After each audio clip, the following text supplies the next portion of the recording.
కేటీఆర్ గారు. స్పీకర్స్ ఆయనకు బ్రేక్ తీసుకోవాలంటే బ్రేక్ తీసుకోమన్నాడు సార్, మాకేం అభ్యంతరం లేదు.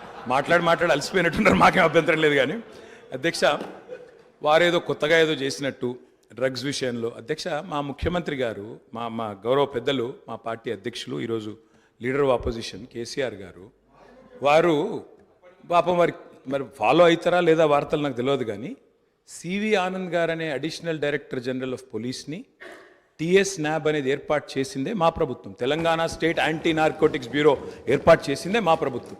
ఏర్పాటు చేయడమే కాదు, సివి ఆనంద్ గారిని అపాయింట్ చేయడమే కాకుండా దాదాపు 9 నెలల కిందటనే ఆ కార్యాచరణ కూడా ప్రారంభించి మొత్తం అన్ని జిల్లాల ఎస్పీలు, ఇప్పుడు వారు చెప్పారు కదా ముఖ్యమంత్రి గారు, మొత్తం ఒక పూచిక పుల్ల గదులొద్దు, అసలు గంజాయి అనేది కనబడొద్దు అని మాట ఏదైతే వారు చెప్పినారు అధ్యక్ష. పంజాబ్ గురించి కూడా గొప్పగా చెప్పారు అధ్యక్ష. మరి పంజాబ్లో నిన్న మొన్నటి దాకా ఉన్నది కాంగ్రెస్ ప్రభుత్వమే అధ్యక్ష, వారు మర్చిపోయినట్టున్నారు.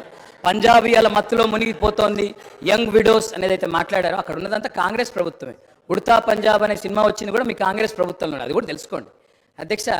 భిన్నాభిప్రాయం ఉంది అన్నారు, ఎక్కడుంది అధ్యక్ష భిన్నాభిప్రాయం? అధ్యక్ష, మేము ఒకవేళ భిన్నాభిప్రాయం ఉంటే మా ప్రభుత్వం ఎందుకు పెడుతుంది అధ్యక్ష? Telangana state anti narcotics bureau ఎందుకు పెడుతుంది? ఎందుకు సివి ఆనంద్ లాంటి కాంపిటెంట్ ఆఫీసర్ని పెడుతుంది? సరే, మీరు తీసేసింది ఆయన, అది వేరే విషయం. కానీ సివి ఆనంద్ లాంటి కాంపిటెంట్ ఆఫీసర్ని ఎందుకు పెడతాం అధ్యక్ష? ఇంకో మాట అధ్యక్ష, ఇట్లాంటి విషయాలు ఇప్పుడు ఈరోజు కాదు అధ్యక్ష, ఇట్లాంటి విషయాల్లో గౌరవ ముఖ్యమంత్రి గారు ఆనాడు కేసీఆర్ గారు మరి షీ టీమ్స్ పెట్టినా, రాష్ట్ర ప్రయోజనాలకు సంబంధించి ఏ అంశం పెట్టినా, ఈరోజు డ్రగ్స్ విషయంలో మీరు మాట్లాడినా 100% కాదు అధ్యక్ష, 1000% మా పార్టీ నుంచి పూర్తి సహకారం ఉంటుంది ఈ విషయంలో. వారికి కన్ఫ్యూజన్ అవసరం లేదు, వారికి ఇంకేమైనా అనుమానాలు ఉంటే కూడా నేను చెప్తా ఉన్నా. భిన్నాభిప్రాయాలు అన్నారు, మేము అభిప్రాయం చెప్తే కదా అధ్యక్ష భిన్నాభిప్రాయం ఉండడానికి. అది మేమే చెప్పినాము, మేమే మా ప్రభుత్వం ఉన్నప్పుడే ఏర్పాటు చేసిన సంస్థ. ఇవాళ మీరు క్రెడిట్ తీసుకుంటా అనుకోవచ్చు, మాట్లాడితే మేనేజ్మెంట్ కోట అంటారు అధ్యక్ష. అధ్యక్ష, ఢిల్లీని మేనేజ్మెంట్ చేసి ముఖ్యమంత్రి పదవి తెచ్చుకున్న వ్యక్తి, ఢిల్లీని మేనేజ్ చేసి పీసీసీ పదవి తెచ్చుకున్న వ్యక్తి వాళ్ళ మేనేజ్మెంట్ కోట గురించి మాట్లాడితే అధ్యక్ష, నేను అనలేదు అధ్యక్ష. ఇది కోమటిరెడ్డి వెంకటరెడ్డి గారు చెప్పినారు, పేమెంట్ కోట అని చెప్పినారు అధ్యక్ష. కాబట్టి ఆయన కూడా మాట్లాడితే బాగలేదు అధ్యక్ష, వారిని సవరించుకోమనండి ముఖ్యమంత్రి గారు. అధ్యక్ష,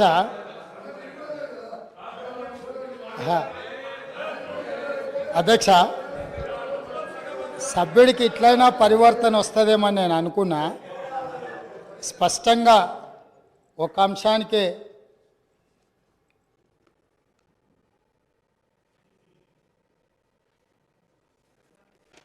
సభ్యుడు ఈ ఒక్క అంశానికే పరిమితమయ్యి స్పష్టంగా ముందుకొచ్చి ఇతర అంశాల పట్ల చర్చ జరగకుండా దీనికి మద్దతు ఇస్తారని నేను ఆశించిన. సో నన్ను నిరాశపరిచింది. మళ్ళీ సేమ్ రిటారిక్ పొలిటికల్ అలిగేషన్ చేసే ప్రయత్నం చేసిండ్రు. నాకేం ఇబ్బంది లేదు. టిఎస్ న్యాబ్ అనే ఒక పేపర్ మీద కాగితం తయారు చేసిండ్రు అధ్యక్ష.